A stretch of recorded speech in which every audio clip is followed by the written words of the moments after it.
देख सकते हैं सारे जहाँ से अच्छा दोस्तों, मैं क्या बोला था कि इधर रोड बनने वाला है दोस्त। तो ये देखो इधर को अभी मटेरियल गिराए थे थोड़ा देर पहले, बल्कि आधा घंटा पहले।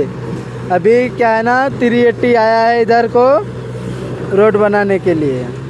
माइंस में गाड़ी चलेगी, इसके वजह आज संडे है, इसके वजह से रोड बना रहा है दोस्त। इधर देख सकते हैं पूरा गाड़ी लगा है, भारत बेंच गाड़ी है पूरा, देख सकते हैं दोस्त।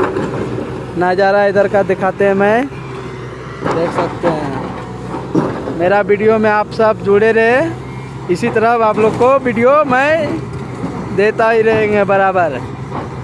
चलो भाई फिर मिलेंगे नेक्स्ट वीडियो में।